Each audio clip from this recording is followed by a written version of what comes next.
আপনি যদি কাবাব লাভার হয়ে থাকেন এবং ফরিদপুরে বসেই দারুণ দারুণ মজার কিছু কাবাব আইটেম ট্রাই করতে চান, তাহলে এই ভিডিওটি আপনার জন্য। রিসেন্টলি ফরিদপুরে চালু হয়েছে নতুন restaurant kebab and Hanif biryani. ইতিমধ্যেই তারা তাদের কাবাবের পাশাপাশি তাদের খিচুড়ি, বিরিয়ানি, তিহারি এবং মোরগ পোলাও সহ তাদের কাচ্চির জন্য বেশ সুনাম অর্জন করেছি। আজকে চলে এসেছি ফরিদপুরের এই নতুন রেস্টুরেন্ট কাবাব অ্যান্ড হানিফ বিরিয়ানিতে। এখানে এসেই তাদের মেনু থেকে আমার পছন্দ মতো বেশ কিছু আইটেম অর্ডার করেছিলাম এবং অর্ডার করার বেশ কিছুক্ষণ পরে আমার খাবারগুলো তারা সামনে দিয়ে দিয়েছিল। এবং আমি এখান থেকে অর্ডার করেছিলাম তান্দুরি চিকেন, বটি কাবাব, রেশমি কাবাব এবং হারিয়ালি কাবাব, এবং এর সঙ্গে ছিল আরো 2 ধরনের নান।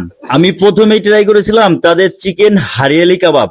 প্রথম দেখাতে এ সবুজ রং আর গ্রিল করা স্মোকি লুক মন কেড়েছে।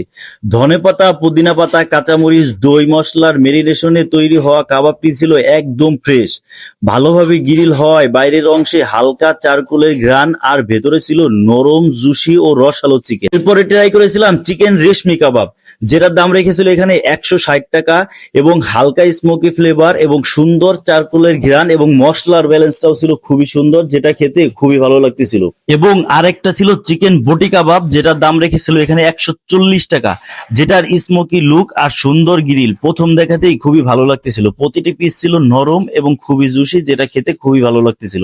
এবং সবার লাস্টে নিয়েছিলাম তান্দুরি চিকেন, যেটা দাম রেখেছিল এখানে 100 টাকা, এবং 100 টাকা এটা পরিমাণটা খুবই ভালো লেগেছে আমার কাছে। বড় সাইজের এক পিস চিকেন দিয়েছিল। এই তান্দুরি চিকেনটা খুবই ভালোভাবে গ্রিল হয়েছিল এবং এই মেয়োনেজটা দিয়ে খেতে এটা আমার কাছে খুবই ভালো লেগেছে।